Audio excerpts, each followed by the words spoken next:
The book of Esther. We haven't really gotten into the book itself. We've just been looking at a little introduction to the book. And I mentioned last week, we talked about it, the Haman the Haggagite, and some things about him. There are a couple of passages that I'd like for us to look at. If someone will turn to Numbers chapter 24 and verse 7. Numbers 24 and verse 7.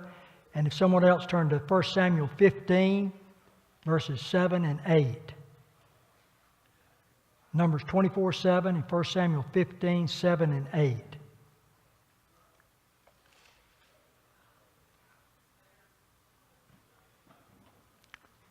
Who? 24:7.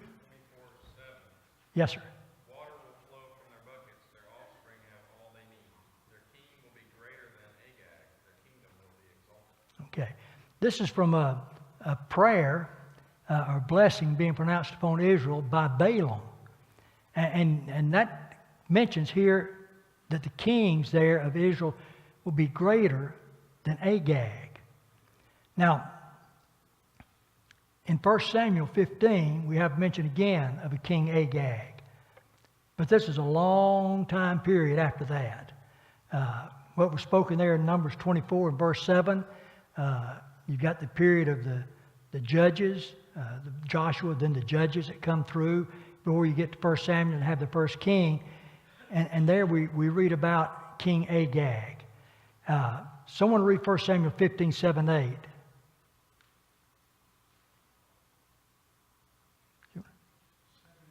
Yes, sir, verse 7 and 8. And Saul defeated the Amalekites from Havilah. as far as Shur, which is east of Egypt. And he took Agag, the king of the Amalekites, alive and devoted to destruction of all the people with the edge of the sword. Okay, so again, he's got to talk to our King Agag here. Took Agag, king of the Amalekites. You've got the name Agag here. And many people believe, look at the association of the years different apart from it, that it's not really the name of a person, but rather it's the title of the king of the Amalekites.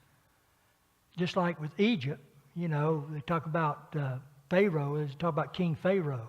Well, Pharaoh is not the name, that itself is a title for the king of Egypt. And many believe that's the way it is with Agag. This is the title of the king of the Amalekites. And so when we read about that here, remember what's happening in the book of Esther. There is a man that's mentioned here who is an Agagite. That is, he is a descendant of the Amalekite people. Now, you look there in the time of Samuel. Samuel had been sent by God to utterly destroy all the Amalekites. And how well did he do on that? Not too good. If you look at it from a percentage basis, he's probably thinking, I did a good job. In fact, he claims he did a good job. But what was wrong with it? All right. He left the king alive. Agag, the king of the Amalekites. He was left alive. And so as a result of that, what happened to Samuel?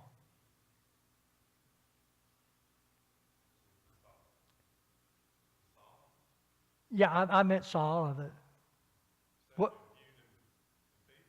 Right.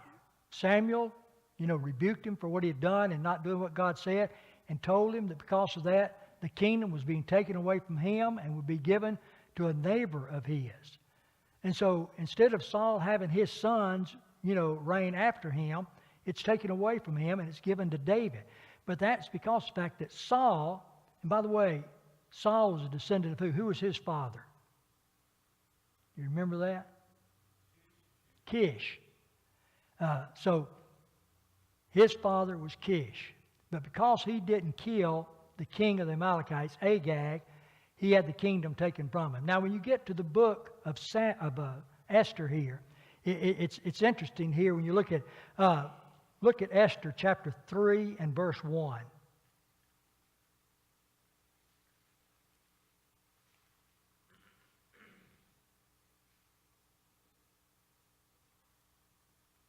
In Esther 3 and verse 1, you're introduced to Haman. And he is called here what? The Agagite. In order, he's a descendant of the Amalekites. He is an Amalekite himself, descendant of Agag. And so he's there. Now, look at chapter 2 now, just back before chapter 2 in verse 5.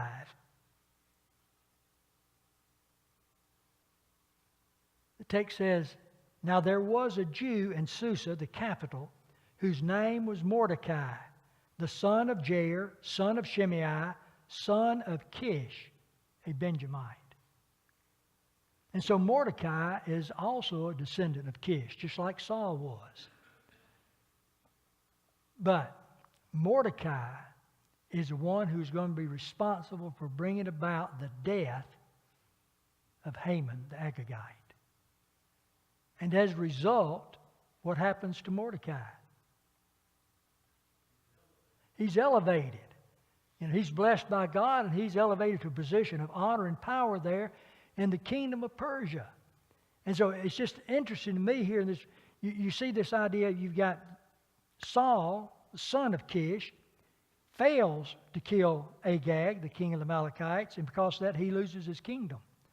And you have Mordecai, a descendant of Kish, who does destroy the Agagite, the one who wanted to destroy all the Israels. He destroys him, and as a result, he's honored. He is blessed by God with the position of authority. And so it's just one of those, to me, one of those unique things here about the book to see, you know, the way God treats people who listen to Him and obey Him as to how He treats those who fail to listen to Him and obey Him. Both from the same family, one obeyed and one didn't. One's blessed and the other one lost his kingdom. Now, just by way quickly of an outline of the book, as we look at before we really get into it itself, Esther's chapters 1 through 3 deals primarily with the danger that's coming upon the Jews. If you look at chapter 1, it's when King Ahasuerus, first of all, rejects Vashti, his queen, rejects her from being queen. Then you get to chapter 2, Esther is the one who's chosen to become queen. And then in chapter 3, you find this man Haman, where he's introduced to us. Haman is honored, and he is put in a position of power by King Ahasuerus there. And because of that, when Mordecai fails to bow down and honor him, Haman gets mad and decides he's going to kill all the Jews. And so he develops that plan for killing them. So there's the danger that the Jews are in the first 3 chapters. Then when you look at the next few chapters, chapter 4 and going through chapter 10, you see the salvation of the Jews, how God brings about salvation for His people, and how He does that. Chapter 4, Mordecai calls upon Esther for help.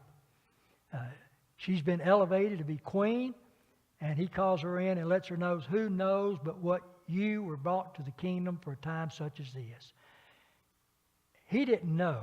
You know, we can't always tell about events if something is really the working of God's providence in life. And so that's why Mordecai says, who knows? But he realized this could be the very workings of God. Now later, we learn that it was the working of God, that God had done this in bringing this about.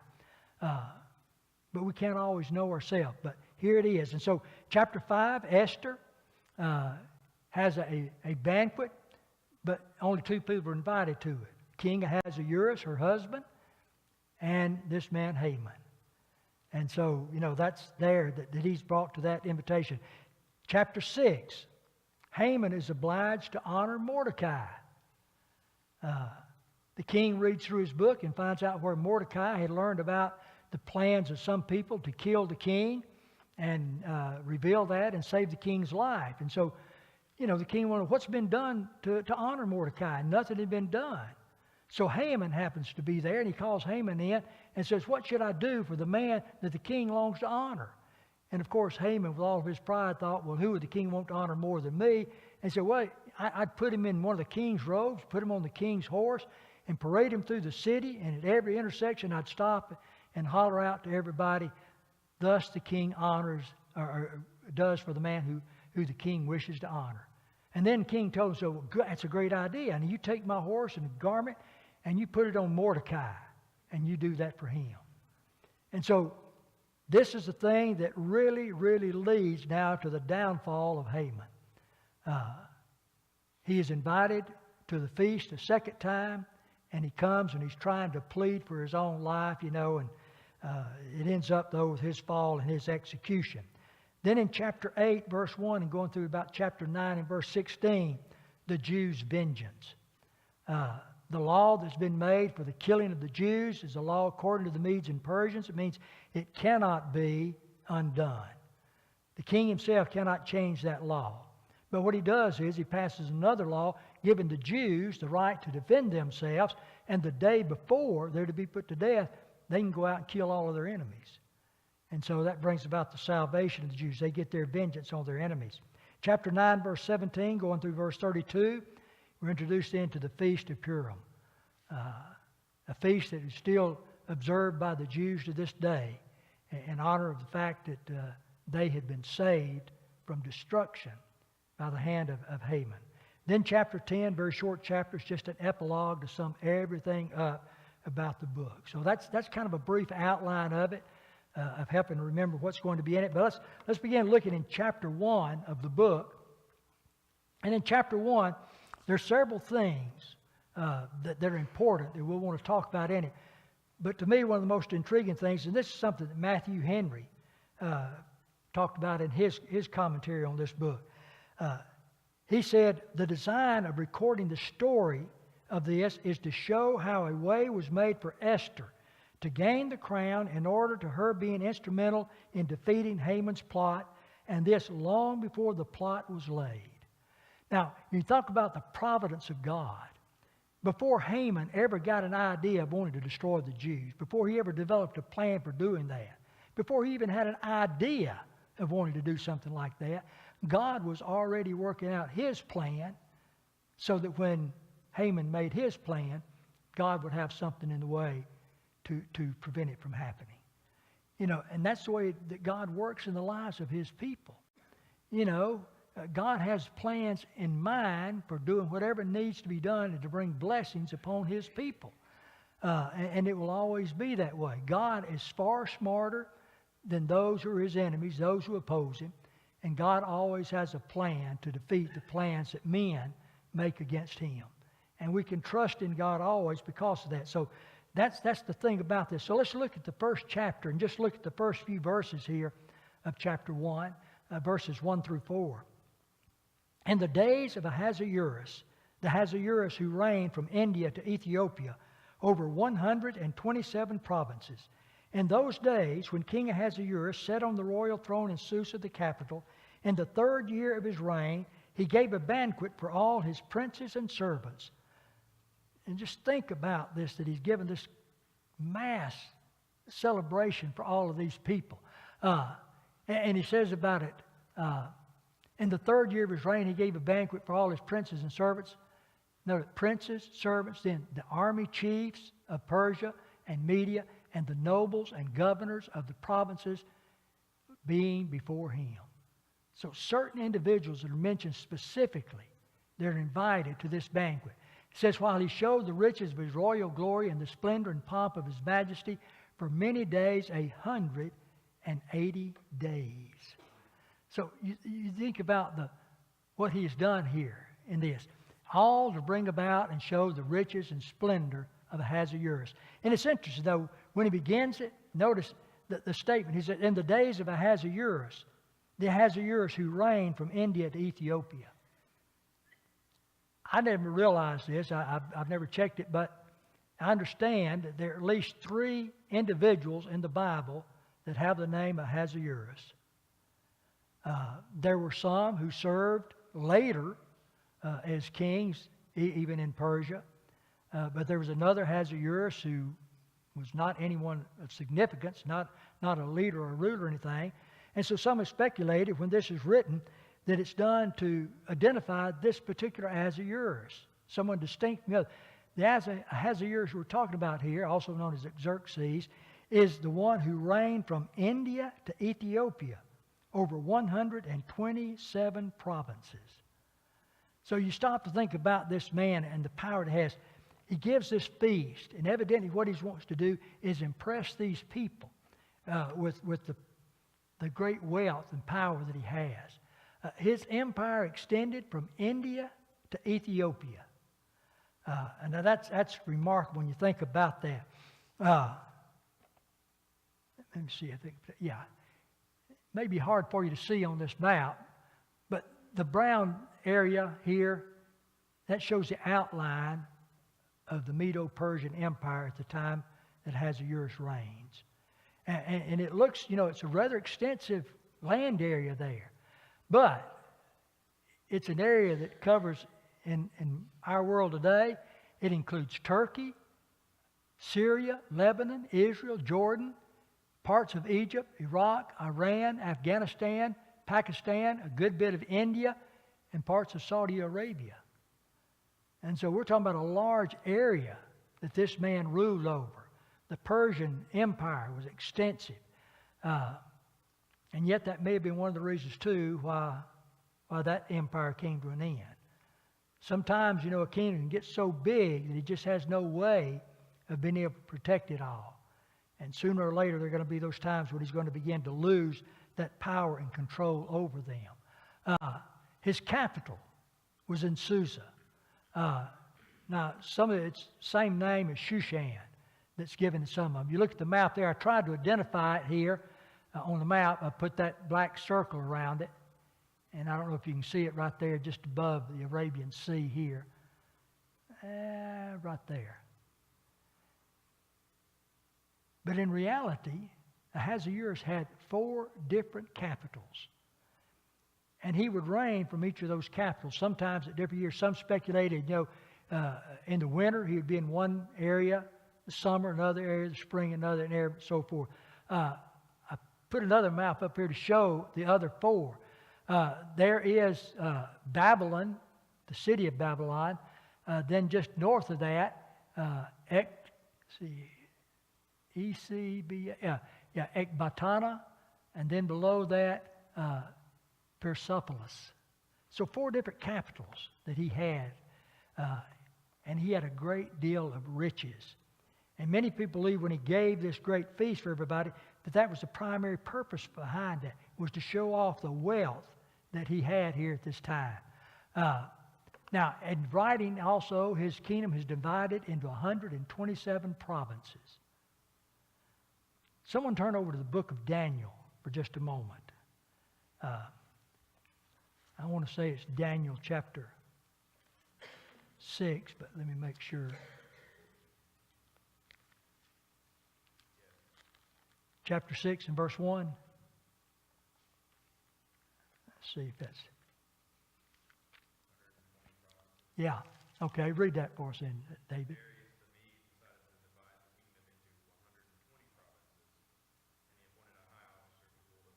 Okay. Darius, when he ruled, he had 120 provinces. Now, when did he rule in relationship to Ahasuerus? Before him. He was the predecessor. So at the time that he's ruling, there's only 120 provinces. And now we read there are 127. I don't know if the kingdom has expanded in between their times of reign or whether or not he simply has divided it up into 127 provinces instead of 120. But it may very well be, that just expanded it again. We do know, we've had evidence from archaeology that both Pakistan and that area of what is Pakistan today paid tribute to King Ahasuerus. So that may have been one of the areas that was added during his reign as kingdom. So he's got a tremendously large kingdom that he's ruling over. And so when he gives this banquet for them, primarily for the princes, servants, army chiefs, nobles, and governors, that lasts 180 days. So roughly 6 months that they have this. Now, like I said, most of the commentaries that I looked at said that he did this just to show off the wealth and riches that he had.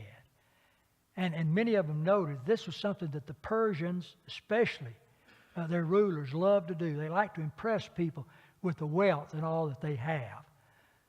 But Herodotus, who was a Greek historian that lived during this time and wrote extensively about the Persian Empire. He said that this 6 months was not just banqueting, not just showing off wealth, but it's a time when these people met. You've got the princes, so they're leaders in these different provinces. You've got his servants and the army chiefs, those who are over the different armies in all the provinces, along with the nobles and the governors have gathered together. And according to Herodotus, they spent 6 months planning for the invasion of Greece. A war that lasted 4 years and ended badly for the Medo-Persian Empire. But, you know, when you think about it, think about this banquet. And it wouldn't have been for everybody, but it may have been just, you got 120 provinces, you've got 120 of these princes that rule over these. Maybe they would take one day at a time, that the people from province 1 would come in and meet with the king, and they would discuss the coming battle plans, and they would feast with them. And maybe not only discussing plans, but maybe he's giving them information. All right, here's how many soldiers I'm expecting your province to provide. And here's what responsibilities you army chiefs in this province, these are responsibilities that I expect from you in the battle, what you need to do. So it may have been, you know, making the plans and letting everybody know what their part in that plan was. At least that's a possibility of what's going on here in doing that, getting ready to invade. But 180 days, that's a tremendously long time to plan something. And especially if you think about it in the terms of a banquet, it really was a way of showing off his wealth. When they met together for that, look at some of the things that it talks about. It says, while he showed the riches of his royal glory and the splendor and pomp of his majesty for many days, 180 days, you know, all that he had in doing that for all those people. How much you think it would cost to feed all those people for that 180 days?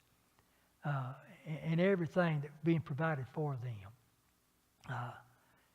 You know, and it's all well decorated. It goes into something about that to impress these people for it. But then after the feast of 180 days, what does he do? Yeah, he has another feast for 7 days. And I noticed when I talked about it, I don't know if I put it up here like that. Yeah, a second feast was given for all of those in Susa. That's the capital city. And so evidently this included everybody there, not just these army chiefs, not just the princes and the governors of these other places, but just the people there in Susa, his capital city, that all of them are being taken care of, provided for them. And it lasted, I put down, only 7 days. 7 days to me, that's a long time to have a banquet. But, you know, you compare it with 180 days, 7 days isn't much. But during this time of the 7 days, it was different from the 180 days. When it talks about it, it says they drank from golden goblets. And not just golden goblets, but they were all of different designs. And so, you know, that would lead one to believe that, hey, he's got far many more of those golden goblets than are just being used at this time of this banquet. But that emphasizes against the great wealth they had for that. But I love this part. It says the drinking was according to the law. Now, the law here is a law that was made by King Ahasuerus in regard to this. Verse 7 says, drinks were served in golden goblets, goblets of different kinds, and the royal wine was lavished according to the bounty of the king, and drinking was according to the law. No one was compelled. For the king had given orders to all the officials of the palace to do as every man desired. So, you're free to drink, and it's up to you as to how much you drink. If you want to be a teetotaler, not drink any, you could do that. But everything that I've read said most of the Gentile world were people that suffered as alcoholics. And so, you know, you've got the blessings of the king to drink as much as you want to drink during this time. I believe the time for their planning is over. And now this is just a time of celebration. And so, if you want to drink, all you want to drink, you can have at it.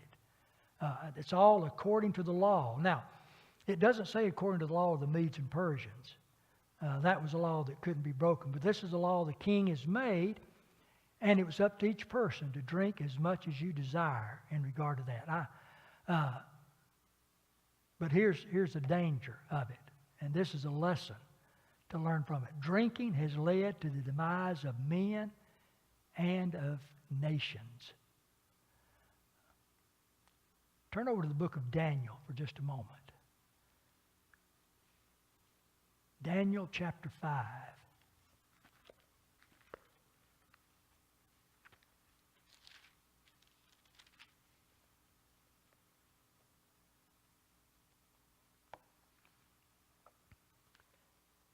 This is where King Belshazzar, king of the Babylonian kingdom, he gave a great feast, and verse 1 talks about how that it was for 1,000 of his lords, and drunk wine in front of the 1,000. Belshazzar, when he had tasted the wine, commanded that the vessels of gold and silver which Nebuchadnezzar his father had taken out of the temple of Jerusalem be brought. Now this is when God appears to him as a hand writing on the wall with a message. And the king, nobody can understand the message. And the king's offered that whoever can tell him what that message means, they'll become third ruler in Babylon. Belshazzar evidently is the second ruler. And his father is out of the country, evidently. And so whoever can tell him what it says will be made the third ruler. And so Daniel is called in. He's told about Daniel as a man that has the Spirit of God in him, and he can tell you what it means. And he offers Daniel to make him third ruler of the nation. What did Daniel tell him? Didn't want it. Why? Because Daniel knows what's going to happen. The interpretation he gives, the king has been found wanting. He's been weighed in the balances and found wanting. And he tells him that the kingdom's being taken from him. And that very night, Belshazzar dies. Now, according to secular history, what had happened there to Babylon, Babylon had this huge wall built around them that was impenetrable. The Euphrates River ran through the center of the city, so they had plenty of water to drink. They had the hanging gardens of Babylon that provided plenty of food as far as vegetables and fruits, and they had animals that they brought in they could have for it. But they were conquered that night. Do you know how they were conquered? They diverted the river. And so they came through on the riverbed underneath the walls of the city. And they were able to conquer it without any real battle because most of the people were drunk, celebrating there with the king. Now, who conquered Babylon?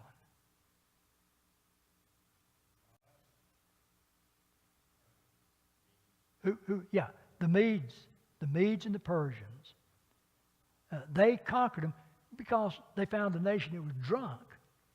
So you would think that the Medo-Persian Empire, having conquered the great kingdom before them, conquering Babylon because the people of Babylon were drinking and they weren't ready for battle, you would think they would understand, we can't allow that to happen to us. But yet here the king and these others with him spend a week drinking. Drinking as much as they wanted. And like I said, everything that I read says most of the Gentile nations were alcoholics. And in all likelihood, they were all at the point of being drunk doing this. So drinks were served to them. They had as much as they want. And as a result of it, in regard to this, is Queen Vashti also gave a banquet for the women in the palace which belonged to King Ahasuerus. Now, this is something else interesting to me about the Persian people. When they had these banquets, the men and the women never associated together.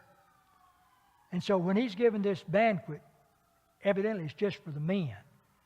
All the men there at Susa, and they're there in the gardens of the king, the only place big enough. Then Vashti has a banquet for the women, And it's there in the palace of Ahasuerus that they're gathered there. And so they don't intermingle in their banquets. That would have been considered improper for them to do so.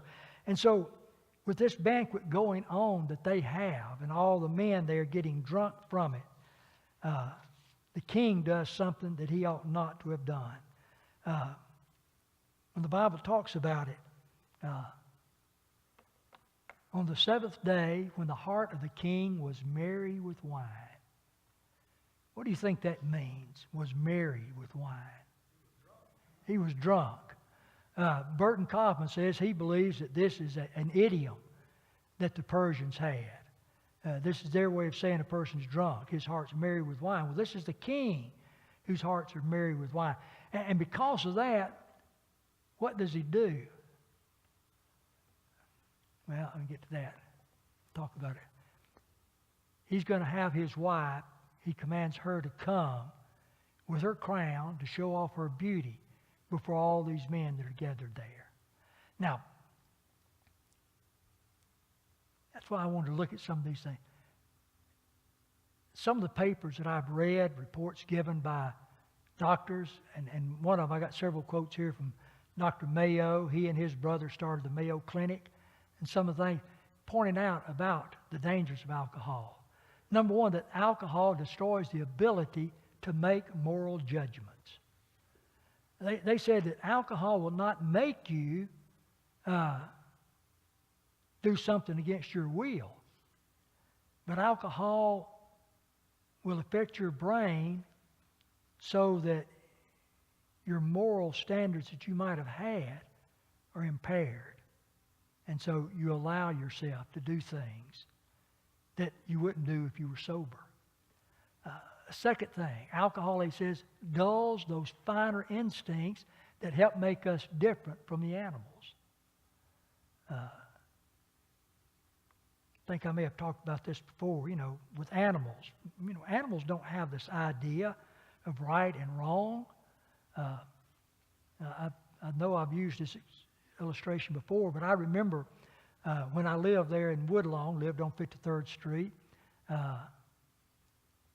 I was fixing me a hot dog one night in the kitchen. I had it in a little oven, and baked that thing up because I was hungry and I was going to have me a hot dog. I had the bun out and already put everything on it I wanted.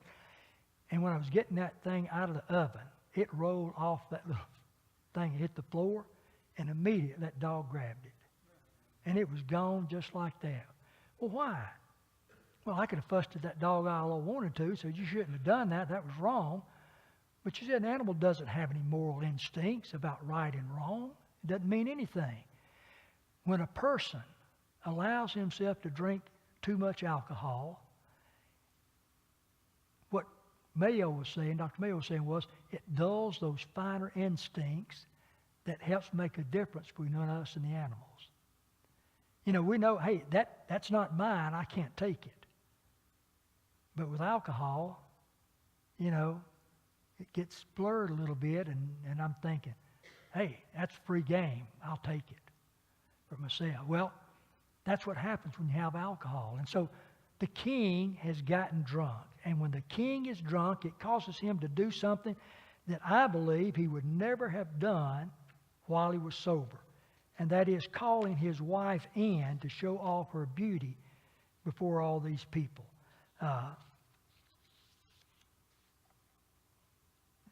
Put this up here for that. Vashti is his wife.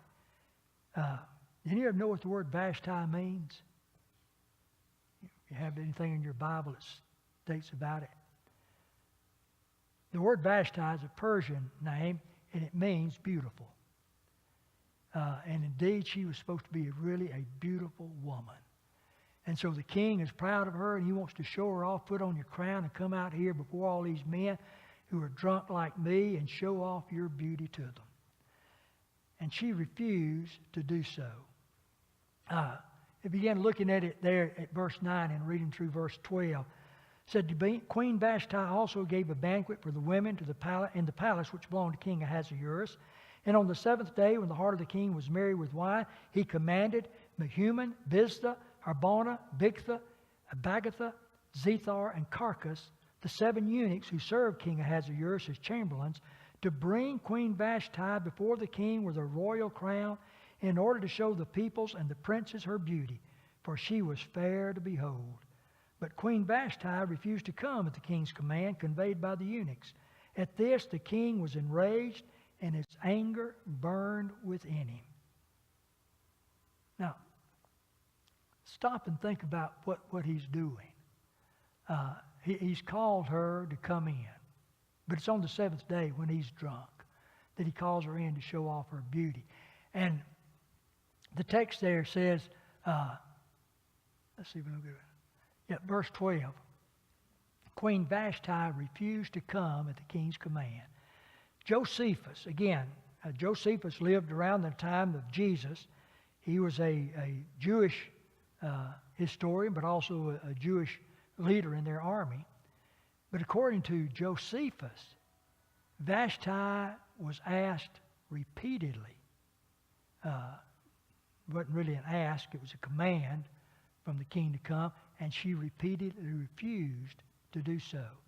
Now, looking at the text, we can't understand really maybe what the king had in mind when it says to bring Queen Vashti before the king with a royal crown in order to show the peoples and the princes her beauty, for she was fair to behold. The Jewish rabbis have insisted that what was intended was that she was to be brought before them naked, wearing nothing but her crown. Now, the Targum, which is it's kind of like what we would have as a commentary today. It was written by rabbis explaining to the Jewish people what these texts in the Bible meant. And in the Targum, in this regard, they add the word naked to this.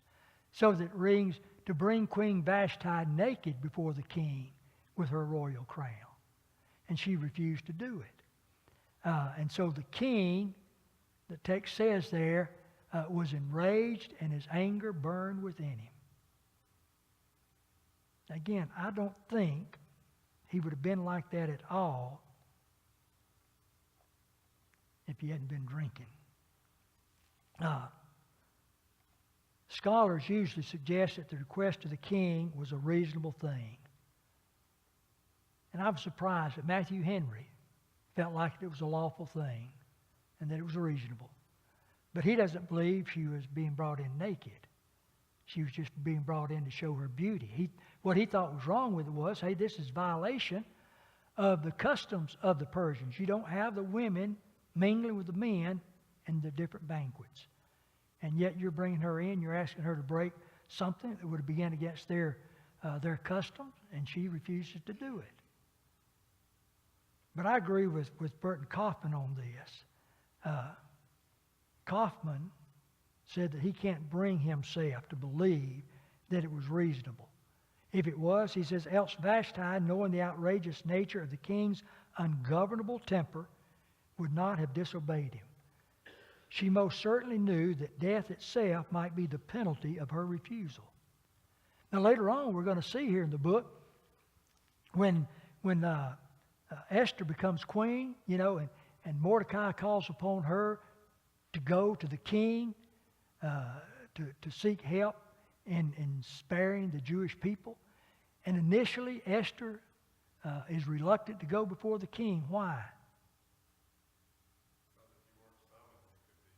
Right. If the king hasn't summoned you, you could be put to death. And so Vashti had to know those rules, and she had to know, for me to refuse to come to the king when he's commanded it, it could mean my very life. And I don't think she'd have done that if it was just a matter of avoiding some custom of the people. But I think it would be if she's commanded to come before them naked. That would be beyond what anyone would expect a woman to do, and certainly beyond what a husband should do.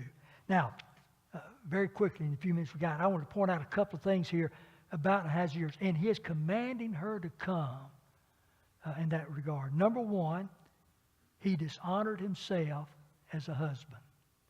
I thought about this, from from last Sunday in the sermon that Richard preached and talked about, relationship of husband and wife and our relation to him, and how the husband is to love his wife as he loves himself.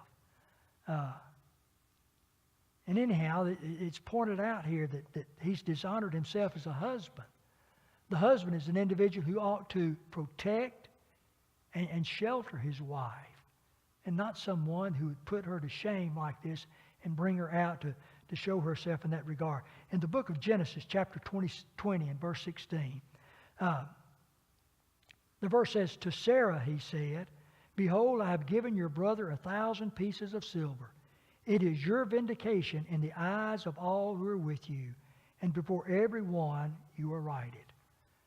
If you're not familiar with that passage, this is when Abraham and Sarah have gone down to Egypt, and Abraham's told Sarah, said, "I'm fearful that these people, when they see your beauty, they may kill me to take you. So do me this favor and tell everybody you're my sister." Well, she was his half-sister, so that's what they did. And when Abimelech heard that it was his sister, he sent and he took Sarah. But God did not allow him to sexually assault Sarah. And God kept him from that. And God spoke to that king in a dream and told him, this woman is the husband, or the wife of Abraham. And he is a prophet, and he'll pray for you. But you need to restore his wife to him. And so that's what he's doing here in chapter 20 and verse 16. And the king is saying to Sarah, to tell her, "Behold, I've given your brother," that is to Abraham, 1,000 pieces of silver. It is your vindication in the eyes of all who are with you. In other words, he's doing for her what Abraham should have done. He's protecting her reputation before people. I'm giving this $1,000 to your brother, Abraham, who's our husband. And that's a way of vindicating you before the people, so all the people know you have not done anything immoral. I've taken you, but your God did not allow me to have sexual relations with you. And you're not to blame for this. And so you're not held guilty for it. Well, that's what a husband ought to do. But Abraham failed to do it for his wife. And so it was here also that Ahasuerus failed to do that as a husband. He dishonored himself as a husband in doing that. Then the second thing, he diminished himself as a king. It was a custom among the Persians. You did not intermingle men and women together in their banquets. And when he's commanded his wife to come to do that, he's diminished himself as a king. And he's put himself in an awkward situation. Now, we'll talk more about this next week. But what's he going to do? The king himself has become enraged and his anger burned within him. Why do you think he was so angry? It made him look bad. Here's a man who rules a vast kingdom, larger than any kingdom in the world at that time. And yet a man who ruled that kingdom couldn't even rule his own wife. She didn't obey him. And so with all the other rulers there and the princes and the leaders of these armies, that had to be an embarrassment to him. You're not much of a leader. You're not much of a ruler if you can't rule your own wife. But it was more than that. It's also the fact he could not rule himself. He became angry, was enraged, and anger burned within him. One of the hardest things for people to do sometimes is being able to control ourselves. And he couldn't rule his own self in that regard. And so, in that way, he diminished himself as a king. He's not much of a king. He's not much of a ruler. He can't control his wife, and he can't control himself. It set an example for all the other wives. Yeah, and that's what the men, all the other men of Persia that were there, that's what they're going to say. You're going to make it awfully hard on us when we go home to expect our wives to listen and obey us. But we'll talk more about that, Lord willing, next week. Let's have a word of prayer.